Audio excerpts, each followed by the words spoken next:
Welcome to the University of New South Wales, Canberra, Australian Naval History video and podcast series, produced in partnership with the Naval Institute, the Naval Historical Society, Naval Seapower Centre and the Submarine Institute.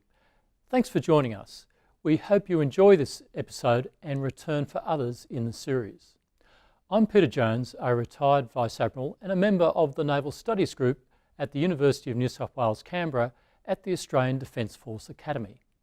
This video and podcast episode discusses one of the most significant developments in the Royal Australian Navy during World War II. It was the formation of the Women's Royal Australian Naval Service, or the RANS as it became known. The RANS was established on the 21st of April 1941, and just a fortnight later 14 RANS arrived at the new communications establishment HMAS Harmon on the outskirts of Canberra. By the war's end, the RANS represented 10% of the total naval personnel strength. But the creation of the RANS was not universally welcomed, and its formation was viewed with horror by some old salts and politicians. To tell us about the fascinating story of the RANS, I'm joined here today by Dr Kathryn Spurling, who is one of the leading authorities on the history of the RANS and most recently wrote the book HMAS Canberra, Casualty of Circumstance. Commander Christine Reghenzni, who has written extensively about women in the Australian Defence Force, and Commander Alison Westwood, the current commanding officer of HMAS Harmon. So first off, Christine, can you just really give us a feel for, in World War II, we were about to talk about the RANS, but in World War I there was some women serving in the Australian Navy. Can you talk about that? Yes, Peter, there were a few women serving in the Navy in World War I, which is it's not really a widely known history. 7 nurses from the Royal Prince Alfred Hospital were commissioned to serve on Navy's first and last hospital ship. And it was the passenger liner Grantala, which was commissioned as HMAS Grantala. And the women didn't know where they were going initially, and so they had to pick their own uniform. So in the tradition of Navy, they picked white, which was a good thing because they went up into the tropics, up to Townsville, and served in the Rabaul campaign. And after the defeat of the Germany in the Pacific area, the ship returned to Sydney, and war was coming to an end, and the women were left the Navy, left their service, but some of them did go on to join the Australian Army Nursing Service, and one of them actually went overseas to join a military service overseas. So they were really the first women in the Australian Navy? They were, yeah, and they only served for about 6 months. Yeah. So turning to World War II, Kathryn, can you just give a feel for who were the major players who were driving the movement to have women in the Royal Australian Navy? Am I allowed to correct you, Peter? Because please do. In April, the women were enrolled, not enlisted, and they weren't enlisted until a year later, because the then Minister for Navy said, under no circumstances will there be women in my Navy. So, and who was that? And that was Billy Hughes, the little digger. There were women who were trying to get into the Navy. By this stage, the WAF, the Air Force and the Army had accepted women. And Mrs. Florence Mackenzie was an engineer, and she started the Women's Emergency Signal Corps and was training. She not only designed a special arm to treat Morse better, but she encouraged women to come in. So they were in their bottle green uniforms. And she really complained all the time to the Commander Jack Newman, who was actually the Director of Communication, was a very formidable man, and he wanted women in his signals corps because there were very few women, very few wireless operators at that stage. There was also a lady called Mrs. Lillian Cook who started the Women's Naval Service, and they were trained by the Navy with naval instructors, but they again were doing work unofficially, as well as mine watchers up in Brisbane who were put in bunkers. Women were put in bunkers up in the Brisbane River to gauge all shipping that came down the Brisbane River. And they were actually commanded by a Lieutenant Commander Bowman, who was a Royal Australian Naval man and officer, and they were taken up to Brisbane River at night time and left in a bunker until the morning, and to sight and report on all shipping. And it was a pretty bad experience too. So just going back to that original formation, so Mrs. Mackenzie, or Mrs. Mac as she was popularly known, so she wrote to the Navy, is that right? Yes, and Commander Newman wanted wireless operators desperately, and was asking the Navy, please, can we take these women in? But as I said before, the then Prime Minister for Navy didn't want women in his Navy. So they sort of were enrolled to then come to Harmon, and Alison would be better positioned to speak on that. Yeah, so Alison, 1941, the first contingent of 14 RANs then arrive at Harmon. What do we know about what happened? Well, in April 1941, they would have arrived to some very challenging circumstances, I think both professionally in terms of acceptance at work, and also the physical conditions. It was a new establishment and only just been stood up. The facilities were not very palatial, so they had dormitories and huts to live in. They had obviously the communications facilities there. They had a mess hall. Eventually they got a recreation hall. Nicely, it had a piano, so they were able to have concerts and plays and things. So a little bit of recreation, but for instance, their huts, they had baths that were heated by chip heaters, which meant they had to get a delivery of wood every day, and they had to politely ask the sailors to chop their wood for them if they were so gracious in actually doing that.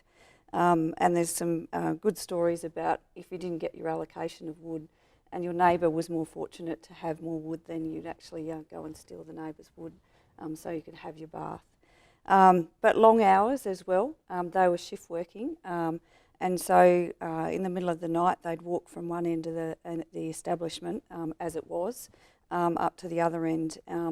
And they would be challenged generally by two guards as they went up to their shift, and they would have to tell them their password for the day to actually proceed. So the expectation was always two guards. The Army actually eventually took over the guard role so that they could free up the sailors to go to sea. So they're older gentlemen that came in just specifically to do the job. And then they started using three. So on the first couple of occasions that they got challenged the third time, there was much fright and squealing.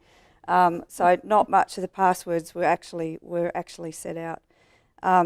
But work-wise, they were there to do a job. And I think what the stories tell me and show me is how committed they were and how courageous they were in actually paving the way.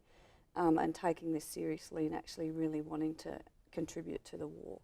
So when they arrived, if I understand it right, there was a problem with uniforms, that they didn't even have proper uniforms. Do you know what happened there? So they stayed in the green uniform for their women's emergency signalling corps until they could actually get uniforms made and fitted.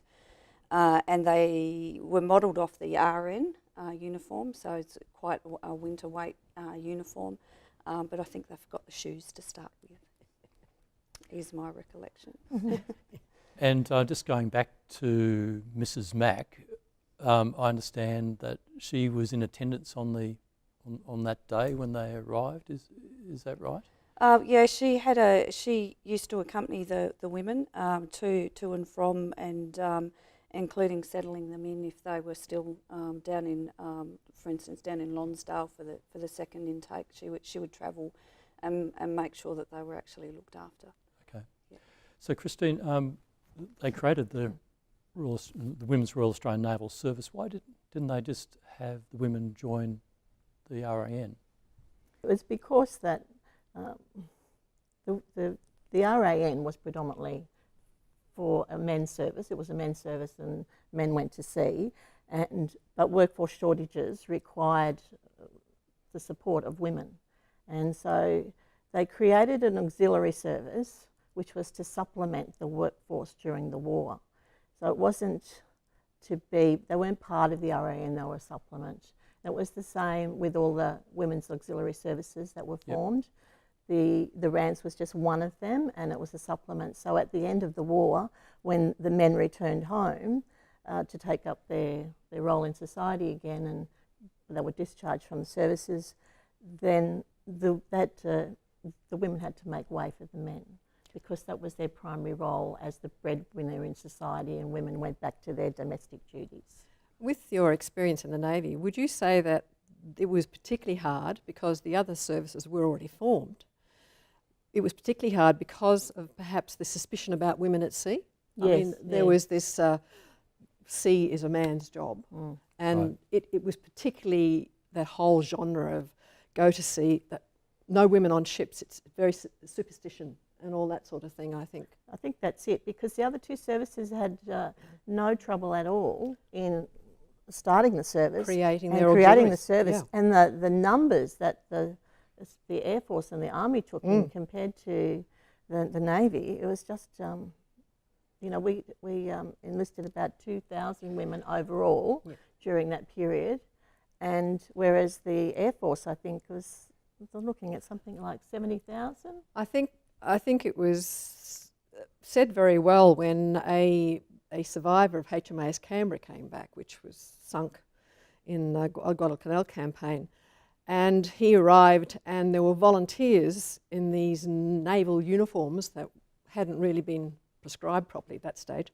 women who came and offered him some tally ribbons and razor blades, and he looked up and he says, "Oh, Gord, bloody women." And I think that was the whole attitude of the high echelon within the RAN. They just were not comfortable with women in their service, and that's why it was the last service formed, or last auxiliary service. And it was kept so small. It wasn't until it was actually written into law that women were actually enlisted in the Navy. Okay, so just going back to the story then. So the first contingent went to Harmon, which was essentially a communications wireless receiving and transmission station. Okay, so that would communicate with the fleet from Navy headquarters and fleet headquarters. Yeah, so they communicated not only, so they had a wireless service to sea where they transmitted on several frequencies at any given time to be able to get the message through because of the atmospherics and the skipping and all that sort of thing. But they also communicated across the Commonwealth, or the Empire as it was called back then. So across to Whitehall, Singapore was another location, and to New Zealand, also up to Darwin, of course, because there was another key communications node up there. But the interesting part was, and what I find significant about the development of the RANS, is the amount of contribution they made, particularly to the communications branch, because by, I think, 2 years in, they were the biggest contingent at Harmon of all the contingencies, and that included men from the Royal Australian Navy, the RN, and also the US Navy were there as well as reserves. So they were certainly the backbone, I think, of the communications back in World War II. And for instance, Marion Stevens, who was, correct me, recruit number 5. Yes. She was number 5. She tells a lovely story, and I guess a sign of that level of contribution and how seriously they took it. She was providing communications to a place called Batavia, which was in Java, which eventually fell to the Japanese during the war. And right up to the end, she was talking about how she continued to receive the communications, and she didn't want to cut them off. She could hear what they were going through, and she could feel, that the inevitable was going to happen. And so she kept on going with the codes, and they gradually went through their codes and wore them down to the last one, and then they transmitted in the clear that the Japanese were there, and that they were trying to get out, and basically keep smiling was the words that they used, and that really hit home for her. She said it was it was a tear to her eye.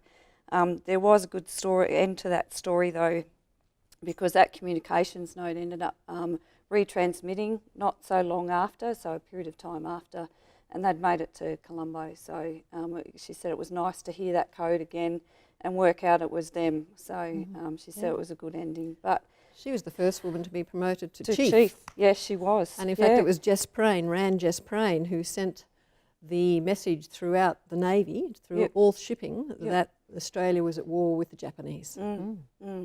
So Kathryn, after that initial induction of women into HMAS Harmon, it was decided to also have RANS go to Melbourne. Can you pick up the story there? They were sent down there because at that stage the naval headquarters were in Melbourne and they needed signallers as well, or wireless operators down there as well. So a contingent went down by train, and Mrs. Mack actually accompanied them. When they arrived, there was no accommodation. They had to go to in those days they had on railway stations travellers' rest, volunteer organisations to try to find people who had no accommodation. And they were travelling in, they weren't paid.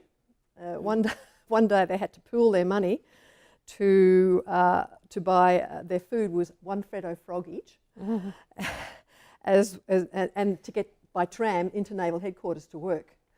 So again, it was very much a case of the Navy dragging its feet. The resistance was very strong. When they finally implemented women in the Navy, enlisted the women in the Navy, there were no uniforms. I think the first issue was an armband that said RANS and a pair of sand shoes. One of the first women to report in Melbourne was told to report in her WESC uniform, the green uniform, and she said I wasn't a member of that. So she appeared in her Girl Guide uniform. So it was a case of really not ready, but there were many, many women who wanted to join the Navy, and it was disappointing for them that a lot of them just left, and they got tired of waiting, and they went and joined the WAF and the AWAs, the women in the Army. So to follow on your point, I understand that Jack Newman pooled and provided money for their pay until their pay came through. Yes, it was pretty. In fact, he represented the RANS at a conference towards the end of 1941 because they didn't have a leader of their own. Yeah. Whereas the Army and the Air Force had leaders in women officers in charge at that stage. So what was the role of the RANS in Melbourne? They were writers at headquarters and they were signallers, so that was the main role. They were very restricted until they managed to get a proper intake, and then they actually did amazing roles within the war. They were range markers at Cerberus, which is women going out just in the trench underneath where all the armour is being fired, where sailors are learning how to shoot weapons. And they were so cold, they wore men's pyjamas under their uniform. There was, and one of the women told me that she said it was a bad summer. We killed 37 copperhead snakes in the trenches. There were women doing roles then actually that they didn't participate again in. So in Melbourne there was the Fleet Radio Unit Melbourne, or FRUML as it was called. Can you just describe that and what the role of the RANS were in FRUML? Well, I think Christine might be better. I don't know about that. It was the same, basically the same as what they were doing at Harmon. Harmon, was it? Yeah. Which was, so FRUML's role was receiving and sending signals and yeah. encoding signals to be sent, and So intercepting. Yeah, so it was all done via Morse code. Yes. So all your communications was done by Morse code. Most of them did it about 30 words per minute, provided they had the typewriter. It was a bit more difficult if you had to hand scribe. So again, it was receiving everything from the fleet or from headquarters or from England and actually transmitting messages as well. So they were involved not only in the communications but also in the team that was breaking the Japanese codes. Yep, they were. Okay, so So we've talked about that transition as the organisation grew, and then there became the point where there were RAN officers. Now, one of the most famous was Joan Carey. Alison, do you know, or I don't. Yes. Alison knows Okay, about yeah. that. do you know Joan- much about Joan Carey's service? Joan, yeah, a little bit. It's hard to find full detail on her, but she was certainly in the first intake to do the officer training, otherwise known as the second 8, because she was in the second intake of RANS into the Navy, and or otherwise known as Commander Edwards. Sorry. Jack Newman. Jack Newman's girls, so one of those, which goes to the point about, I think, his level of commitment to actually getting the RANs in, because he pretty much trained that first group. So he would have trained Joan. Joan was in that group that went to Melbourne with Mrs. Mack, trying to find accommodation in the cold and the wet with no eating money. Chocolate frogs And eating chocolate frogs. But they ended up at one of the Travellers' Aid Society accommodations in not so salubrious area of Melbourne. But they were looked after. In fact, the society looked after them very well. Joan celebrated her 21st birthday there while she was on her 8-week training course for officer training. So she went on, and her first one of her first postings was to Lonsdale, to the Navy headquarters there. It was called something different back in that Lonsdale? time. Yes, yeah. So anyway, so pretty much the headquarters, Navy headquarters down in Victoria. And she worked for the commander there, I think, for a couple of years. Interestingly, she was the only female to serve in a combat zone during World War II. And she went with the commander to, I think it was Colombo, under Lord Mountbatten's staff for a period of a few months towards the end of the war. She was also significantly had about a couple of hundred people under her charge while she was a second lieutenant. And when she left the service, she did that from Rushcutter, which was a station up in Sydney, and which is no longer in existence. I think it decommissioned in about 56. So a short career, but a significant career in terms of being a pathfinder for women in the Navy. Yeah. One of the most famous RANs was Ruby Boy. Christine, can you just explain what her background was and what she achieved during the war? Yeah, Ruby has the distinction of being the only woman to serve in the Coast Watchers organisation during World War II. She was living on an island in the Solomon Islands. I think it's Vanikoro. Dalagi, I think she Dalagi, started out here. yeah. Talagi. Yeah, so in that group of islands, and her husband had, he managed a kauri plantation and timber mill. And when the Japanese came into the Pacific, and the Australia sent a boat to repatriate all the Europeans, but Ruby and her husband decided to stay. So her husband looked after the timber mill. He kept that going because he thought that the wood was an essential resource at the time. And Ruby volunteered to take on the Coast Watch duties. And she worked extensively long hours and in rugged conditions to send all of the ship's movements back to Australia. And in fact, she did such a good job, the Japanese were quite enraged by her, and they started bombing the island. And at this stage, the Navy was really worried because one of her fellow coast watchers in New Guinea had been caught, and he was killed because he was considered a spy by the Japanese. So what the Navy decided to do was to commission Ruby as an honorary RANS officer, and they dropped a uniform to her by parachute, and she did a fabulous job during the war. And women like that, that's the contribution that they made in really difficult circumstances because the Japanese were on their doorstep. And she she was awarded the British Empire Medal for her services, which is similar to the Order of Australia Medal. And she also received the Pacific Star and the 1939-45 Star and the 1939-45 War Medal.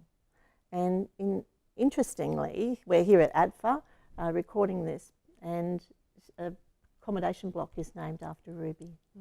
Yeah. Now, I understand that she was a centre of attention in terms of Admiral Halsey was amazed that this woman was doing such a dangerous task and went out of his way to try and fly in to meet her at her island. So she certainly had achieved considerable fame at that time during the... Yeah, and this was a woman who was 51 years old and a mother, and she could have easily taken the easy route and returned home, but she was just that devoted to her country and to her place in fighting the war. Yeah.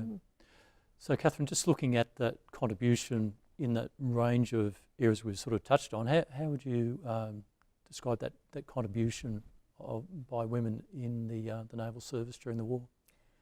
I think it was quite wonderful. The Navy actually couldn't have done without them. It's unfortunate that they dragged their feet so much. If we can actually even, the first RANS officers training course wasn't until 1943 and February 1943, and I think the first director wasn't appointed until 1945. Just towards the end just of the before war. the end of the war. Sheila McClements was a lawyer. She did a wonderful job in trying to implement better conditions and consideration for her RANs. But it was a hard fight, and as Christine said, the Navy restricted women to very small numbers compared to the large numbers accepted by the Army and the Air Force. And this to a point was understandable because the primary role for the Navy was to go to sea, and women were not allowed to go to sea. But there was, as Alison pointed out, there was only one woman who made it overseas, whereas the Army and the Air Force allowed their women to be sent overseas. The Navy said no, and they wouldn't even let them go to Darwin until almost at the end of the war, and it was safe. So I think because of the lack of numbers, I think it's unfortunate that the amazing role that these very hardy women did for the Navy during World War II has been largely unnoticed. Yeah. So Christine, at the end of the war, there was the demobilisation, and part of that was the disbandment of the RANS. Can you just describe what happened there? Well, as I said previously, the RANS were classed as an auxiliary service, so they were only a supplement to the RAN, and it was always perceived that at the end of the war the auxiliary services would be disbanded, and the RANS being one of those, it was disbanded. So I think everyone recognised that was going to happen. What they didn't foresee was that with full employment in the 1950s, Australia's commitment to the Korean War, that there were workforce shortages, and men had to be released, more men to go to sea, and so that's when the RANS were reformed. And when was that? That was in the end of 1950, but it wasn't until like 1951 that they started to recruit and enlist women. So I think the Navy leadership were, as Kathryn said, and they were still not keen to reform the RANS, but the workforce shortages were so drastic that they needed the women again to supplement. Yeah, and there was also this, if you're a married woman, you can't serve your country. And that was the big stepping stone. It was up to about 1956, or was it 60s? Married women? Oh no, that was... No, 69. 73. 73, Yep. wow. Yep, 69. The Navy I was in, you had to leave if you got married or pregnant. Wow, that's amazing. So that was the public service didn't change till 1969. Right. Yeah. So the Navy was a bit slower. It was about 1972, 1973. I think it was 73, yeah. It was about 69, the same time as the public service. Yeah. But it took a lot longer for the policy to trickle through, even though that was the legislated time. And 73 was when the pregnancy bar was lifted, which was interesting what Kathryn said. Couldn't be in the RANS and be married, and yet women were allowed to be in the RANS in World War II and be married. And the WRANS, who were sort of our services, British counterpart. Yeah, British counterpart. Yeah. They were allowed to have married women in the RANS. Yes. So, and so they lost all of this expertise, and not just the expertise of women that had been in World War II in the serving and in the RANS, but women that had professional ability that could have really served the RANS very well. I think Alison's captain of Harmon, I think the captain of Harmon about 1943 had to decide what to do with the first RAN who got married. She was she was brought up on a charge towards for the captain to judge what discipline she should face. I mean, can you imagine? No, I cannot imagine doing that today. No. And he didn't. He had no idea. So he just said, "Go away." So I guess the point was, once they disbanded, they really saw that from that point on, they actually did have to have women in the Navy. So they didn't regret disbanding them initially, but I think in hindsight that they did. It would have been much easier for them to continue. Yeah, because it was only a few short years. Yeah, it was 46. I think the last RAN was left the service, and a lot of those women actually want to stay in. They really did. They loved the Navy. They joined for the same reason men join. Yep. So if I can just conclude with asking each of you your final thoughts about the service of women in the Navy in World War II. Alison, what's your final thought? I mean, reading some of the stories, I mean, they were very resilient, courageous women. They had a lot of guts, and I tip my hat to them in terms of what they had to go through. But their dedication paved the way for people like me to be where I am today. And I think we should continue to capture those stories and understand those stories, because that history brings us, where we are today, and has really paved the way for women in the Navy now. So, yeah. Thank you. Christine? Alison's right. They were our initial pioneers, and throughout the World War II RANS, you look at the reformation of the RANS. There's pioneers all through, because there's just been so many barriers broken down, but these women were the first pioneers, and they just did so many different jobs as well, jobs that we, when the RANS were reformed, that they couldn't even do, even though they'd proved that they could do them. And so that's taken a lot of time to break all those barriers down. But they left a legacy for women, and a legacy that says that women can achieve the mission if they're given the opportunity. Yeah. Kathryn? I think they've said it very well. I've got nothing further to add. It's just we still have some alive, and they wear their medals proudly, and so they should. And I love talking to them. It's just an inspiring experience. Well, thanks very much. Sadly, that is all we have time for. My thanks to Kathryn Spurling, Christine Reghenzni, and Alison Westwood for their insights, and my thanks to you for joining us. For more information on this series, please visit the University of New South Wales Canberra Naval Studies Group website.